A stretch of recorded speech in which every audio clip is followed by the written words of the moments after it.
আমরা যদি সবাই চাই তাহলে এই দেশটাকে সুন্দর করে গড়ে তুলতে পারবো, কারণ এই দেশ আমাদের, এই শহর আমাদের, এই শহর পরিষ্কার রাখার দায়িত্ব আমাদের, এই শহরকে সুন্দর সবুজে ভরে ভরে রাখার দায়িত্ব আমাদের। দেখতেই পাচ্ছেন আজকে আমরা একটি গাছ নিয়ে এসেছি এবং এই গাছটি আজকে একটি মাদ্রাসা বা মসজিদ বলতে পারেন, সেই মসজিদের মাঠে আজকে এই গাছটি রোপণ করব।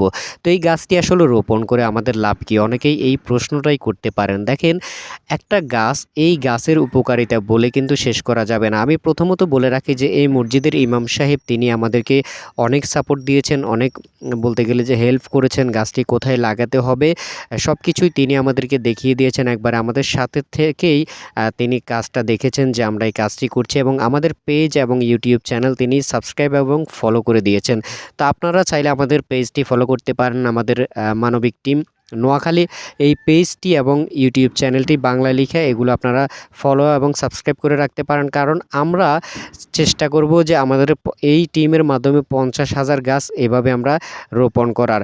তো যাই হোক, আমাদের এই গাছটি আমরা এখানে লাগাচ্ছি, এটি একটি আমড়া গাছ, এবং এই গাছের ফল ফলাদি যখন হবে এটা কিন্তু উপকার ছাড়া কারো অপকার করবে না। কারণ একটা গাছ যদি লাগান, সেই গাছ যদি ফল গাছ হয়ে থাকে, সেই গাছ থেকে আপনি ফল পাচ্ছেন। এই ফল একটা মানুষ খাবে, একটা পথচারী খাবে, একটা শিশু খাবে, তারপর একটা পশু পাখি খাবে।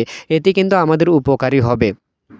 এছাড়া এই গাছটি থেকে কাঠ পাওয়া যাবে, এই গাছটি থেকে অক্সিজেন পাওয়া যাবে, এই গাছটি থেকে ছায়া পাওয়া যাবে।